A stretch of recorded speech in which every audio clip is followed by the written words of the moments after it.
എല്ലാവർക്കും നമസ്കാരം. Parvathi school of കൊമേഴ്സിൻ്റെ പുതിയൊരു എപ്പിസോഡിലേക്ക് ഏവർക്കും സ്വാഗതം. അപ്പോൾ ഇന്നത്തെ ക്ലാസ്സിൽ നമ്മൾ ഡിസ്കസ് ചെയ്യുന്നത് എങ്ങനെയാണ് income and expenditure account prepare ചെയ്യുന്നതെന്നാണ്. +2 അക്കൗണ്ടിങ്ങിലെ ഫസ്റ്റ് ചാപ്റ്ററിൽ വരുന്നതാണ് ഇൻകം ആൻഡ് എക്സ്പെൻഡിച്ചർ പ്രിപ്പറേഷൻ. അപ്പോൾ അതെങ്ങനെയാണെന്നാണ് ഇന്ന് നമ്മൾ പഠിക്കാൻ പോകുന്നത്. അപ്പോൾ അതിൻ്റെ പ്രോബ്ലത്തിലേക്ക് കടക്കുന്നതിന് മുമ്പ് അതിൻ്റെ തിയറി പോർഷൻ ഞാൻ ഇതിനു മുമ്പുള്ളൊരു വീഡിയോയിൽ ഡിസ്കസ് ചെയ്തിരുന്നു. അപ്പോൾ അത് കാണാത്തവർക്കായിട്ട് അതിൻ്റെ ലിങ്ക് ഞാൻ താഴെ ഷെയർ ചെയ്യുന്നുണ്ട്. അപ്പോൾ തീർച്ചയായിട്ടും അത് കാണുക. അപ്പോൾ ഇന്നത്തെ ക്ലാസ്സിലേക്ക് പ്രോബ്ലത്തിലേക്ക് കടക്കുന്നതിന് മുമ്പ് കുറച്ച് തിയറി പോർഷൻസ് നമ്മൾ മസ്റ്റായിട്ട് നോക്കേണ്ടതുണ്ട്. അതായത് income and expenditure account prepare ചെയ്യുമ്പോൾ മെയിനായിട്ടും 2 കാര്യങ്ങളാണ് ശ്രദ്ധിക്കേണ്ടത്. ഈ 2 കാര്യങ്ങൾ ശ്രദ്ധിച്ചു കഴിഞ്ഞാൽ നമുക്ക് വളരെ ഈസി ആയിട്ട് income and expenditure account prepare ചെയ്യാൻ പറ്റും. അപ്പോൾ അതെന്തൊക്കെയാണെന്ന് നോക്കാം. അപ്പോൾ ആദ്യം പറയുന്നത് ഇൻകം ആൻഡ് എക്സ്പെൻഡിച്ചർ അക്കൗണ്ടിൽ റവന്യൂ നേച്ചറുള്ള ഐറ്റംസ് മാത്രമേ എടുക്കാൻ പാടുള്ളൂ. റവന്യൂ നേച്ചറിലുള്ള ഐറ്റംസ്, അത് റെസിപ്റ്റ് ആയിക്കോട്ടെ പേയ്മെന്റ്സ് ആയിക്കോട്ടെ, റവന്യൂ നേച്ചറുള്ള ഐറ്റംസ് മാത്രമേ ഇൻകം ആൻഡ് എക്സ്പെൻഡിച്ചർ അക്കൗണ്ട് നമ്മൾ സാധാരണ കാണിക്കാറുള്ളൂ. അപ്പോൾ ഈ റവന്യൂ നേച്ചർ ക്യാപിറ്റൽ നേച്ചർ നമ്മൾ ഡിഫറൻഷിയേറ്റ് ചെയ്യുന്നത് എങ്ങനെയാണെന്ന് ചോദിച്ചാൽ, റവന്യൂ നേച്ചർ ഐറ്റത്തിനെ തിരിച്ചറിയുന്നത് 2 ഫാക്ടേഴ്സ് കൺസിഡർ ചെയ്തിട്ടാണ്. അതിലൊരെണ്ണം പറയുന്നത് റെക്കറിംഗ് നേച്ചർ ട്രാൻസാക്ഷൻ ആയിരിക്കണം. ഈ റവന്യൂ ഐറ്റംസ് ഒക്കെ റെക്കറിംഗ് ആയിരിക്കണം. ഫോർ എക്സാമ്പിൾ പറയുകയാണെങ്കിൽ സാലറി, അതൊരു റവന്യൂ പേയ്മെന്റ് ആണ്, അത് റെക്കറിംഗ് ആണ്. എല്ലാ മാസവും നമ്മൾ സാലറി പേയ്മെന്റ് നടത്തുന്നുണ്ട്.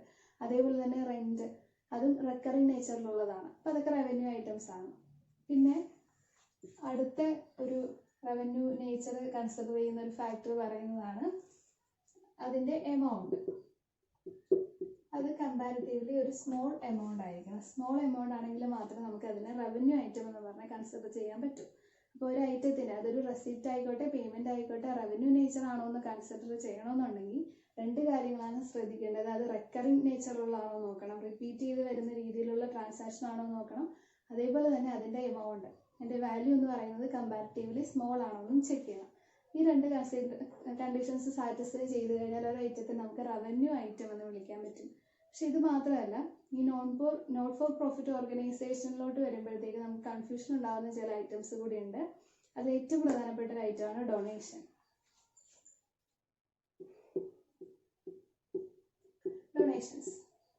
ഡൊണേഷൻസ് എന്ന് പറഞ്ഞാൽ ഈ നോൺ പ്രോഫിറ്റ് ഓർഗനൈസേഷന് ഔട്ട്സൈഡേഴ്സ് കൊടുക്കുന്ന സംഭാവനകളാണ്.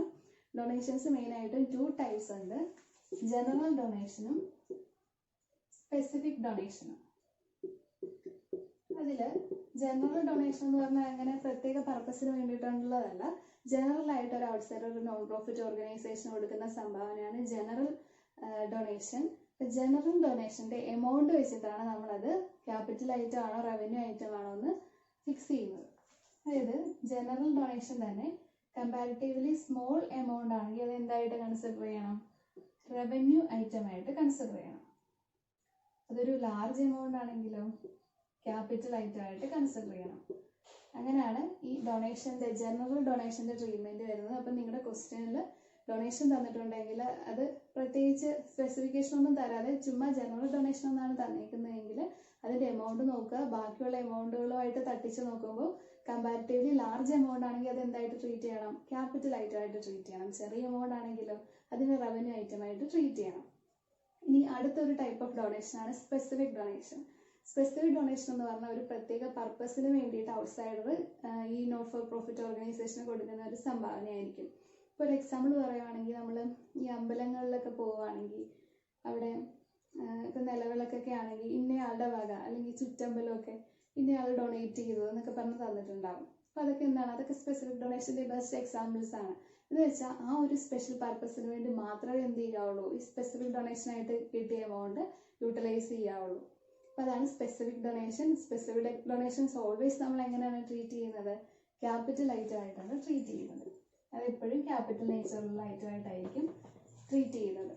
ഇനി അതേപോലെ തന്നെ ഡൊണേഷൻ പോലെ തന്നെ പ്രോബ്ലം ചെയ്യുമ്പോൾ നമുക്ക് കൺഫ്യൂഷൻ ഉണ്ടാകുന്ന വേറൊരു ഐറ്റമാണ് എൻട്രൻസ് ഫീ.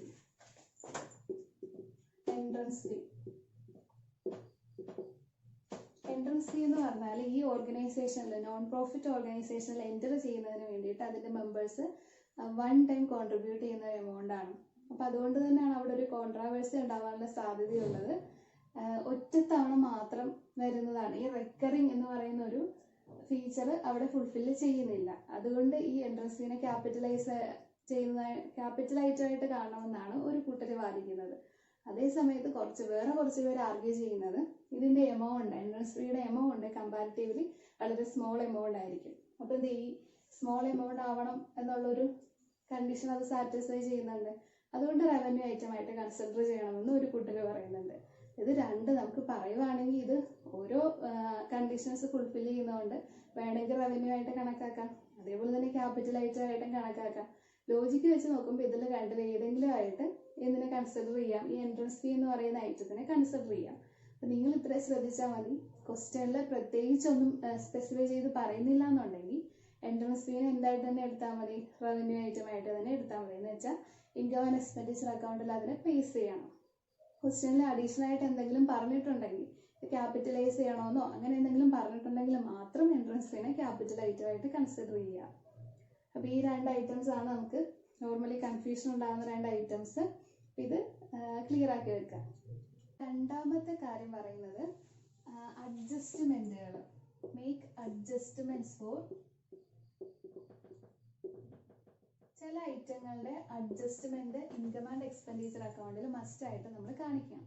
ആ ഐറ്റംസ് ഏതൊക്കെയാണെന്ന് നോക്കാം. Make adjustments for outstanding expenses and prepaid expenses, അതേപോലെ തന്നെ income accrued and income received in advance. ഈ 4 ഐറ്റങ്ങളുടെ അഡ്ജസ്റ്റ്മെന്റുകളിൽ ഇൻകം ആൻഡ് എക്സ്പെൻഡിച്ചർ അക്കൗണ്ടിൽ നമ്മൾ മസ്റ്റ് ആയിട്ടും കാണിച്ചിരിക്കേണ്ടതാണ്. ഐറ്റംസ് ഇതാണ്. ഇപ്പോൾ എക്സ്പെൻസ് ആണെങ്കിൽ അതിന്റെ ഔട്ട്സ്റ്റാൻഡിങ് ക്വസ്റ്റ്യനിൽ അഡ്ജസ്റ്റ്മെന്റിൽ തന്നിട്ടുണ്ടോ നോക്കണം, അല്ലെങ്കിൽ പ്രീപെയ്ഡ് തന്നിട്ടുണ്ടോ നോക്കണം. അങ്ങനെ തന്നിട്ടുണ്ടെങ്കിൽ അത് നമ്മൾ അഡ്ജസ്റ്റ് ചെയ്യണം. അതേപോലെ തന്നെ ഒരു ഇൻകത്തിന്റെ ഔട്ട്സ്റ്റാൻഡിങ്ങോ അല്ലാന്നുണ്ടെങ്കിൽ അതിന്റെ റിസീവ്ഡ് ഇൻ അഡ്വാൻസോ അഡ്ജസ്റ്റ്മെന്റിൽ തന്നിട്ടുണ്ടെങ്കിൽ അത് നമ്മൾ ക്വസ്റ്റ്യനിൽ ആൻസർ ചെയ്യുമ്പോഴത്തേക്കും അഡ്ജസ്റ്റ് ചെയ്തിട്ടുണ്ടാവണം. ഇത് ഇത്രയേ ഉള്ളൂ. ഒരു എക്സാമ്പിൾ പറയുകയാണെങ്കിൽ സബ്സ്ക്രിപ്ഷൻ, ആ ഒരു ഐറ്റം നമുക്ക് എടുക്കാം. സബ്സ്ക്രിപ്ഷൻ എന്ന് പറയുന്നത് ഒരു ഇൻകം ആണ്. അപ്പോൾ ഇൻകം ആൻഡ് എക്സ്പെൻഡിച്ചർ അക്കൗണ്ടിന്റെ ഇൻകം സൈഡിലാണ് സബ്സ്ക്രിപ്ഷൻ കാണിക്കേണ്ടത്. അപ്പോൾ ഇതിന്റെ അഡ്ജസ്റ്റ്മെന്റ് നമ്മൾ എടുക്കേണ്ടത് ഇങ്ങനെയാണ്. ഇതിന്റെ ഒരു ഫോർമാറ്റ് വരുന്നുണ്ട്. Subscription received during the year ഒരു എമൗണ്ട്, ഒരു 1000 എമൗണ്ട് തന്നിട്ടുണ്ടെന്ന് വിചാരിക്കാം. എന്നിട്ട് അതിന്റെ എല്ലാ ഐറ്റംസും ക്വസ്റ്റ്യനിൽ തന്നിട്ടുണ്ട്. അത് ഔട്ട്സ്റ്റാൻഡിങ്ങും തന്നിട്ടുണ്ട്, സബ്സ്ക്രിപ്ഷൻ ഇൻകം ആയതുകൊണ്ട് റിസീവ്ഡ് ഇൻ അഡ്വാൻസും തന്നിട്ടുണ്ട്. അപ്പം നോർമൽ കേസസിൽ നമ്മൾ എന്താണ് ചെയ്യുന്നത്? ഔട്ട്സ്റ്റാൻഡിങ് ഉണ്ടെങ്കിൽ അത് ഇൻകം ആണെങ്കിലും എക്സ്പെൻസ് ആണെങ്കിലും ഔട്ട്സ്റ്റാൻഡിങ് ഉണ്ടെങ്കിൽ അത് എന്ത് ചെയ്യുക? ആഡ് ചെയ്ത് കാണിക്കുക. അതേപോലെ റിസീവ്ഡ് ഇൻ അഡ്വാൻസ് ഉണ്ടെങ്കിൽ അത് ലെസ് ചെയ്ത് കാണിക്കുക. അപ്പം ഇങ്ങനെയാണ് നമ്മൾ സാധാരണ രീതിയിൽ ചെയ്യുന്നത്. ഇവിടെയും അങ്ങനെ തന്നെയാണ്. ഇൻകം ആൻഡ് എക്സ്പെൻഡിച്ചർ അക്കൗണ്ടിൽ ഒരു ഐറ്റത്തിന്റെ ഔട്ട്സ്റ്റാൻഡിങ്ങുകളോ അല്ലെങ്കിൽ റിസീവ്ഡ് ഇൻ അഡ്വാൻസുകളോ പ്രീപെയ്ഡുകളോ ഒക്കെ അഡ്ജസ്റ്റ്മെന്റിൽ തന്നിട്ടുണ്ടെങ്കിൽ നമ്മൾ എന്ത് ചെയ്യണം? ഔട്ട്സ്റ്റാൻഡിങ് ആഡ് ചെയ്യുക. പ്രീപെയ്ഡ് അല്ലെങ്കിൽ റിസീവ്ഡ് ഇൻ അഡ്വാൻസ് തന്നിട്ടുണ്ടെങ്കിൽ അത് ലെസ് ചെയ്യുക. എന്നിട്ട് അഡ്ജസ്റ്റ് ചെയ്ത് കിട്ടുന്ന ആ എമൗണ്ട്, ഇവിടെ ആണെങ്കിൽ ഔട്ട്സ്റ്റാൻഡിങ് ആഡ് ചെയ്ത് റിസീവ്ഡ് ഇൻ അഡ്വാൻസ് അഡ്ജസ്റ്റ് ചെയ്ത് കഴിയുമ്പോൾ ഇവിടെ ഒരു എമൗണ്ട് കിട്ടും. ഈ എമൗണ്ട് വേണം ഇവിടെ കാണിക്കാൻ, ഇൻകം ആൻഡ് എക്സ്പെൻഡിച്ചർ അക്കൗണ്ടിൽ കാണിക്കാൻ. ഇനി ഇത് നോർമലി വരുന്നത് നമുക്ക് കൺഫ്യൂഷൻ ഉണ്ടാകാനുള്ള ഒരു സാധ്യത, ചിലപ്പോൾ ക്വസ്റ്റ്യനിൽ അഡ്ജസ്റ്റ്മെന്റിൽ ഔട്ട്സ്റ്റാൻഡിങ് തന്നെ 2 എണ്ണം തരാം. ഇപ്പൊ സബ്സ്ക്രിപ്ഷൻ തന്നെ സബ്സ്ക്രിപ്ഷൻ ഔട്ട്സ്റ്റാൻഡിങ് ഓൺ ക്ലോസിംഗ് ഡേറ്റും തരാം, അതേപോലെ തന്നെ സബ്സ്ക്രിപ്ഷൻ ഔട്ട്സ്റ്റാൻഡിങ് ഓൺ ഓപ്പണിംഗ് ഡേറ്റും തരാം. 2 ഓപ്പണിംഗിലെയും ക്ലോസിംഗിലെയും ഔട്ട്സ്റ്റാൻഡിങ്ങിൽ തരാം. അതേപോലെ തന്നെ റിസീവ്ഡ് ഇൻ അഡ്വാൻസും വരാം. ഓപ്പണിംഗിൽ റിസീവ്ഡ് ഇൻ അഡ്വാൻസും വരാം, ക്ലോസിംഗിൽ റിസീവ്ഡ് ഇൻ അഡ്വാൻസും വരാം. അപ്പൊ ഇങ്ങനെ 2 എമൗണ്ടുകൾ വരുമ്പോൾ നമ്മൾ അതിൻ്റെ ഒരു ഫോർമാറ്റ് വരുന്നുണ്ട്. അത് ജസ്റ്റ് ഒന്ന് ശ്രദ്ധിക്കണം. എങ്കിൽ മാത്രമേ നമുക്കത് കൃത്യമായിട്ട് ചെയ്യാൻ പറ്റുള്ളൂ. അത് വളരെ എളുപ്പമാണ്. ഒരൊറ്റ കാര്യം മാത്രം നമ്മൾ ഓർത്താൽ മതി. ഓർക്കേണ്ടത് ഇതാണ്: outstanding on closing date add ചെയ്യുക. Outstanding on closing date add ചെയ്യുക. ഈ ഒരു കാര്യം ഓർത്ത് വെച്ചിരുന്നാൽ ഇതുമായിട്ട് റിലേറ്റ് ചെയ്തിട്ട് ബാക്കിയെല്ലാം നമുക്ക് റിലേറ്റ് ചെയ്ത് കണക്ട് ചെയ്ത് ഓർത്തിരിക്കാൻ പറ്റും. അപ്പം എന്തായിട്ടും അതൊരു ഇൻകം ആണെങ്കിലും എക്സ്പെൻസ് ആണെങ്കിലും അതിന്റെ ക്ലോസിംഗ് ഡേറ്റിൽ ഔട്ട്സ്റ്റാൻഡിങ് എന്ത് ചെയ്യുക? ആഡ് ചെയ്യുക. ക്ലോസിംഗ് ഡേറ്റിൽ ഔട്ട്സ്റ്റാൻഡിങ് ആഡ് ചെയ്യുന്നത് കൊണ്ട് തന്നെ ഓപ്പണിംഗ് ഡേറ്റിൽ ഔട്ട്സ്റ്റാൻഡിങ് എന്തായിരിക്കണം ചെയ്യേണ്ടത്? Outstanding on opening date less ചെയ്യുക. കണ്ടോ, ഇതിൽ നിന്ന് തന്നെ നമുക്ക് കിട്ടിയില്ലേ? ഇതിന്റെ നേരെ ഓപ്പോസിറ്റ് വരുന്നത്. ക്ലോസിംഗിൽ ഔട്ട്സ്റ്റാൻഡിങ് ആഡ് ചെയ്ത ഓപ്പണിംഗിൽ ഔട്ട്സ്റ്റാൻഡിങ് ലെസ് ചെയ്യുക. ഇനി നമുക്ക് റിസീവ്ഡ് ഇൻ അഡ്വാൻസിനെ പറ്റി നോക്കാം. അതും ഇതിന്റെ നേരെ ഓപ്പോസിറ്റ് ആണ് വരുന്നത്. അതായത് ക്ലോസിംഗിൽ ഔട്ട്സ്റ്റാൻഡിങ് ആഡ് ചെയ്യുവാണെങ്കിൽ ഓപ്പണിങ്ങിലെ റിസീവ്ഡ് ഇൻ അഡ്വാൻസ് എന്ത് ചെയ്യണം? ആഡ് ചെയ്യണം. ഓപ്പണിങ്ങിൽ റിസീവ്ഡ് ഇൻ അഡ്വാൻസ് ആഡ് ചെയ്യുവാണെങ്കിൽ ക്ലോസിംഗിൽ റിസീവ്ഡ് ഇൻ അഡ്വാൻസ് എന്ത് ചെയ്യണം? ലെസ് ചെയ്യണം. ഇൻകം ആൻഡ് എക്സ്പെൻഡിച്ചർ അക്കൗണ്ടിന്റെ ഒരു പ്രോബ്ലത്തിലേക്ക് പോവുകയാണ്. അപ്പോൾ ഇവിടെ ക്വസ്റ്റ്യൻ ഞാൻ എഴുതി വെച്ചിട്ടുണ്ട്. ക്വസ്റ്റ്യൻ തന്നിരിക്കുന്ന ഒരു റെസിപ്റ്റ് ആൻഡ് പേയ്മെന്റ് അക്കൗണ്ട്, ഒരു 4 അഡ്ജസ്റ്റ്മെന്റുകളും തന്നിട്ടുണ്ട്. റെസിപ്റ്റ് ആൻഡ് പേയ്മെന്റ് അക്കൗണ്ടിൽ ബാലൻസ് ഫ്ലോട്ടും തന്നിട്ടുണ്ട്. റെസിപ്റ്റ് സൈഡിൽ സബ്സ്ക്രിപ്ഷൻ ഡൊണേഷൻ ഒക്കെ തന്നിട്ടുണ്ട്. പിന്നെ salary, rent, postage, stationery, investment, sundry expenses and balance carried on തന്നിട്ടുണ്ട്. 4 അഡ്ജസ്റ്റ്മെന്റുകളാണ് തന്നിട്ടുള്ളത്. സബ്സ്ക്രിപ്ഷൻ ഔട്ട്സ്റ്റാൻഡിങ് തന്നിട്ടുണ്ട്, അത് 500. പിന്നെ റിസീവ്ഡ് ഇൻ അഡ്വാൻസ് തന്നിട്ടുണ്ട്. പിന്നെ സാലറി അൺപെയ്ഡ് മീൻസ് ഔട്ട്സ്റ്റാൻഡിങ് ആണ്.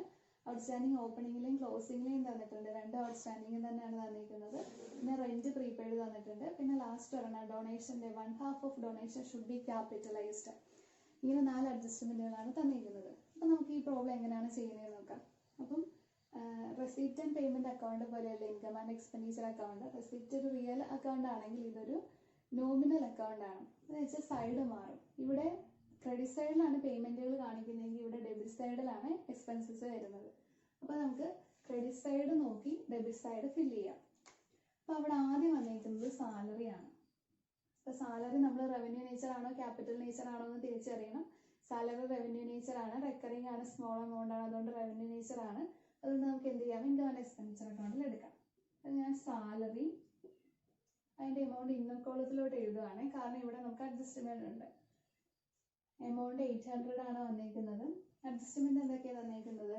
Salary unpaid, second adjustment, salary unpaid on opening date ₹150 and on closing date ₹100. Salary unpaid means outstanding ആണ്. Opening ഡേറ്റിൽ ₹150 ഔട്ട്സ്റ്റാൻഡിംഗ് ഉണ്ടായിരുന്നു, ക്ലോസിംഗ് ഡേറ്റിൽ ₹100 ഔട്ട്സ്റ്റാൻഡിംഗ് ഉണ്ടായിരുന്നു. ഇപ്പം നേരത്തെ നമ്മൾ പറഞ്ഞതുപോലെ തന്നെ ഔട്ട്സ്റ്റാൻഡിംഗ് 2 ഡേറ്റില് ഔട്ട്സ്റ്റാൻഡിംഗ് തന്നെ ഓപ്പണിംഗിലെയും ക്ലോസിംഗിലെയും തന്നാൽ ക്ലോസിംഗിലെ ഔട്ട്സ്റ്റാൻഡിംഗ് എന്ത് ചെയ്യണം? ആഡ് ചെയ്യണം. ഓപ്പണിംഗിലെ ഔട്ട്സ്റ്റാൻഡിംഗ് ലെസ് ചെയ്യണം. അപ്പോൾ നമുക്കിവിടെ ക്ലോസിംഗിലെ ഔട്ട്സ്റ്റാൻഡിംഗ് ആയിട്ടുള്ള ₹100 ആഡ് ചെയ്യണം. ആൻഡ് ഓപ്പണിംഗിലെ ഔട്ട്സ്റ്റാൻഡിംഗ് ആയിട്ടുള്ള ₹150 ലെസ് ചെയ്യണം. 800 കൂട്ടത്തിൽ 100 ആഡ് ചെയ്തു, 150 ലെസ് ചെയ്ത് കിട്ടുമ്പോൾ നമുക്ക് കിട്ടുന്ന ആൻസർ 750 ആണ്. ₹750 ആണ് സാലറിയിൽ ഔട്ടർ കോളത്തിൽ എമൗണ്ട് കാണിക്കേണ്ടത്. നെക്സ്റ്റ് ഐറ്റം നോക്കാം. റെന്റ് ആണ് തന്നിരിക്കുന്നത്. റെന്റിനും ഒരു അഡ്ജസ്റ്റ്മെന്റ് ഉണ്ട്, തേർഡ് അഡ്ജസ്റ്റ്മെന്റ്, ഒരു പ്രീപെയ്ഡ് തന്നിട്ടുണ്ട്. അതുകൊണ്ട് റെന്റിന്റെ എമൗണ്ട് ഞാൻ ഇന്നർ കോളത്തിൽ കാണിക്കുകയാണ്. റെന്റ് 900 ആണ്. ഇവിടെ ആകെ ഒരു പ്രീപെയ്ഡ് മാത്രമേ തന്നിട്ടുള്ളൂ. അപ്പോൾ അതെന്ത് ചെയ്യണം? ലെസ് ചെയ്യണം. Less prepaid. എമൗണ്ട് വന്നിരിക്കുന്നത് 75 ആണ്. 825 എമൗണ്ട് കോളത്തിൽ വരും. നെക്സ്റ്റ് ഐറ്റം നോക്ക്. പോസ്റ്റേജ് ആണ്. ₹150 പോസ്റ്റേജ്. അതിന് അഡ്ജസ്റ്റ്മെന്റുകളൊന്നും തന്നിട്ടില്ല, റവന്യൂ നേച്ചറിലുള്ളതാണ്. അതുകൊണ്ട് നമുക്ക് എന്ത് ചെയ്യാം? ഇൻകം ആൻഡ് എക്സ്പെൻഡിച്ചർ അക്കൗണ്ടിൽ കാണിക്കാം. പോസ്റ്റേജ് ₹150. അടുത്തത് സ്റ്റേഷനറി ആണ്. Stationery revenue നേച്ചറിലുള്ളതാണ്. സ്റ്റേഷനറി അതുകൊണ്ട് നമുക്ക് എടുക്കാം ₹90. ഇൻവെസ്റ്റ്മെന്റ് 4000 രൂപയുടെ ഇൻവെസ്റ്റ്മെന്റ് ഈ ബിസിനസ് നോൺ പ്രോഫിറ്റ് ഓർഗനൈസേഷൻ നടത്തിയിട്ടുണ്ട്. ഇൻവെസ്റ്റ്മെന്റ് എന്നുള്ളത് അപ്പോൾ എന്താണ്? ക്യാപിറ്റൽ ഐറ്റമാണ്. അവർ ഇൻവെസ്റ്റ് ചെയ്തതല്ലേ, ക്യാപിറ്റൽ നേച്ചർ ആണ്, ഒറ്റ തവണ ചെയ്തതാണ്, വലിയ എമൗണ്ട് ആണ്. അതുകൊണ്ട് ആ ഐറ്റം നമ്മൾ ഇവിടെ എടുക്കേണ്ട ആവശ്യം ഇല്ല. ഈ ഇൻകം ആൻഡ് എക്സ്പെൻഡിച്ചർ അക്കൗണ്ടിൽ ഞാൻ പറഞ്ഞു എങ്ങനെയുള്ള ഐറ്റംസ് എടുക്കുകയുള്ളൂ? റവന്യൂ നേച്ചറുള്ള ഐറ്റംസ് എടുക്കുകയുള്ളൂ. അപ്പോൾ ഇവിടെ നമ്മൾ അത് എടുക്കേണ്ട ആവശ്യം വരുന്നില്ല. അപ്പം അത് വേണ്ട, അത് പോട്ടെ. ഈ സൺഡ്രി എക്സ്പെൻസസ് ₹350 റവന്യൂ നേച്ചറുള്ളതാണ്, എടുക്കാം. Sundry expenses 350. പിന്നെ ഇത് ബാലൻസ് ലെഡ്ജറാണ്. അപ്പം ഇത്ര ഐറ്റംസ് ആണ് ഇൻകം ആൻഡ് എക്സ്പെൻഡിച്ചർ അക്കൗണ്ടിന്റെ എക്സ്പെൻഡിച്ചർ സൈഡിൽ വരുന്നത്. നമുക്ക് അടുത്ത സൈഡ് നോക്കാം. ഇൻകത്തിൽ റെസീപ്റ്റ് സൈഡിൽ ആകെ 2 ബാലൻസ് ബ്രോഡും വരത്തില്ല. പിന്നെ സബ്സ്ക്രിപ്ഷനും ഡൊണേഷനും 2 റെസിപ്റ്റുകൾ മാത്രമേ ഉള്ളൂ. 2നും അവിടെ അഡ്ജസ്റ്റ്മെന്റും പറയുന്നുണ്ട്. അപ്പം നമുക്ക് എങ്ങനെയാണെന്ന് നോക്കാം. സബ്സ്ക്രിപ്ഷൻ അഡ്ജസ്റ്റ്മെന്റുകൾ ഉള്ളത് കൊണ്ട് ഞാൻ അതിനെ ഇന്നർ കോളത്തിൽ എഴുതുകയാണ്. എത്രയാണ്? 5500. അതിൻ്റെ കൂടെ എന്തൊക്കെ അഡ്ജസ്റ്റ്മെന്റുകളാണ് എന്ന് നോക്കാം. ആദ്യത്തെ അഡ്ജസ്റ്റ്മെന്റ് ആണ് subscription outstanding ₹500, received in advance ₹200. ഓപ്പണിംഗിൽ നിന്നോ ക്ലോസിംഗിൽ നിന്നും തിരിച്ച് പറഞ്ഞിട്ടില്ല. ഔട്ട്സ്റ്റാൻഡിംഗ് ആയിട്ട് ഒരു 500ഉം റിസീവ്ഡ് ഇൻ അഡ്വാൻസ് ആയിട്ട് ഒരു 200 ആണുള്ളത്. എന്താ ചെയ്യേണ്ടത്? ഔട്ട്സ്റ്റാൻഡിങ് ആഡ് ചെയ്യണം, റിസീവ്ഡ് ഇൻ അഡ്വാൻസ് ലെസ് ചെയ്യണം. ഔട്ട്സ്റ്റാൻഡിങ് 500 അത് ആഡ് ചെയ്യുക, റിസീവ്ഡ് ഇൻ അഡ്വാൻസ് 200 ലെസ് ചെയ്യാം. അപ്പോൾ 5800 എന്ന എമൗണ്ട് ഓളത്തിൽ വരും. ഇനി നെക്സ്റ്റ് വരുന്നത് ഡൊണേഷൻസ് ആണ്. 650 റുപ്പീസ് ആണ് ഡൊണേഷൻസ് ഉള്ളത്. അതിന്റെ അഡ്ജസ്റ്റ്മെന്റ് എന്താണ് പറയുന്നത് നോക്കിക്കേ. Last adjustment 1/2 of donation should be capitalised. ഡൊണേഷന്റെ പകുതി 1/2 ക്യാപിറ്റലൈസ് ചെയ്യണമെന്നാണ് പറഞ്ഞിരിക്കുന്നത്. അപ്പൊ ഡൊണേഷൻ ഞാൻ പറഞ്ഞു ഇവിടെ സ്പെഷ്യൽ പർപ്പസ് എന്നോ ജനറൽ പർപ്പസ് എന്നോ പ്രത്യേകിച്ചൊന്നും പറഞ്ഞിട്ടില്ല. അപ്പൊ നമുക്ക് നോർമലി ജനറൽ പർപ്പസ് ആയിട്ട് എടുക്കാം.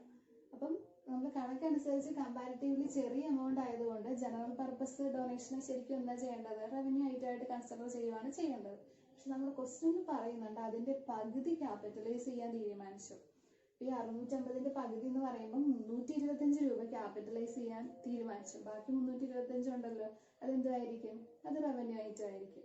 അപ്പൊ കണ്ടോ, ഒരു ഐറ്റത്തിന് തന്നെ റവന്യൂ ആയിട്ട് നമുക്ക് കൺസിഡർ ചെയ്യാം, ക്യാപിറ്റൽ ആയിട്ടും കൺസിഡർ ചെയ്യാം. ക്വസ്റ്റ്യനിൽ പറയുന്ന പോലെ ക്വസ്റ്റ്യനിൽ എന്താണോ പറയുന്നത് അതേപോലെ തന്നെ നമ്മൾ ഐറ്റത്തിനെ ട്രീറ്റ് ചെയ്യണം. അപ്പൊ ഇവിടെ എന്താ ചെയ്യേണ്ടത്?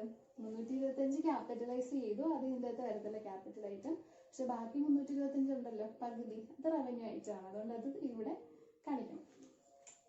അടുത്ത ഐറ്റമായിട്ട് ഡൊണേഷൻ എന്ത് ചെയ്യാം? ഹാഫ് 650യുടെ ഹാഫ് എന്ന് പറയുമ്പോൾ 325 ക്യാപിറ്റലൈസ് ചെയ്യാത്ത ഭാഗം അതിന് നമ്മൾ കാണിച്ചു. അപ്പൊ ഇത്ര ഐറ്റംസ് ആണ്. ഇങ്ങനെയാണ് ഒരു income and expenditure account prepare ചെയ്യുന്നത്. ഇനി നമുക്കിതിനെ ബാലൻസും കൂടി ചെയ്യണം. അതായത് ഇൻകം ആണ് കൂടി നിൽക്കുന്നത്. ഇങ്ങനെ ഇൻകം കൂടി നിൽക്കുകയാണെങ്കിൽ ബാലൻസ് ഫിഗറിനെ നമ്മൾ സർപ്ലസ് എന്ന് വിളിക്കും. ഇൻകം കുറഞ്ഞാണ് നിൽക്കുന്നത്, എക്സ്പെൻഡിച്ചർ ആണ് കൂടി നിൽക്കുന്നതെങ്കിൽ അതിന്റെ ബാലൻസ് ഫിഗറിനെ ഡെഫിസിറ്റ് എന്നാണ് വിളിക്കുന്നത്. ഡെഫിസിറ്റ്. ഇത് ലോസിന് സമം, ഇത് പ്രോഫിറ്റിന് സമം. അപ്പൊ സർപ്ലസ് ഇവിടെ 3960 രൂപയാണ് ഈ ഒരു ഓർഗനൈസേഷൻ ഉണ്ടായിരിക്കുന്നത്.